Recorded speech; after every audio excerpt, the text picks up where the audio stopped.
ওমর রাদিয়াল্লাহু আনহু জনসাধারণের সঠিক অবস্থা জানার জন্য রাত্রিতে ঘুরে বেড়াতেন। এক রাতে একটি ছোট কুটিরের সামনে এলে তিনি বাড়ির ভিতরের কথাবার্তা শুনতে পেলেন। মা মেয়েকে আদেশ করছেন, দুধের সাথে পানি মিশাও। ভোর হয়ে এলো। মেয়েটি উত্তর দিল, না মা, ওমর রাদিয়াল্লাহু দুধে পানি মেশাতে নিষেধ করেছেন, তিনি জানতে পারলে শাস্তি দিবেন। মা বললেন, ওমর দেখতে পেলে তো? মেয়ে বলল, আমি প্রকাশ্যে তার আনুগত্য করব আর গোপনে তার অবাধ্যতা করব? আল্লাহর কসম, এটা আমার পক্ষে মোটেই সম্ভব নয়। অন্য বর্ণনায় এসেছে, সে বলল, ওমর রাদিয়াল্লাহু আনহু হয়তো আমাদেরকে দেখছেন না, কিন্তু তার প্রভু তো আমাদেরকে দেখছেন। গোপনে সব শুনে ওমর রাদিয়াল্লাহু আনহু বাড়িটি চিহ্নিত করে ফিরে এলেন। পরে তার ছেলে আসেমের সাথে ওই মেয়ের বিবাহ দিলেন।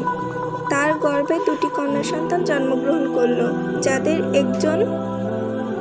যাদের একজনের গর্ভে ওমর বিন আব্দুল আজিজ রহমতুল্লাহি এর জন্ম হয়েছিল। এখানে শিক্ষাটা হলো, পাত্রপাত্রী নির্বাচনের ক্ষেত্রে অন্য সকল গুণের উপর দিনদারি ও আল্লাহ ভীরুতাকে প্রাধান্য দিতে হবে। সো এভরিওয়ান, আমার ভিডিওটি যদি আপনাদের ভালো লেগে থাকে তাহলে অবশ্যই লাইক, কমেন্ট, শেয়ার এবং সাবস্ক্রাইব করে দিবেন। এবং আপনাদেরই অনুপ্রেরণায় আমি ইসলামিক গল্প নিয়ে আপনাদের সামনে হাজির হব। তো আজকে এই পর্যন্তই। আল্লাহ হাফেজ।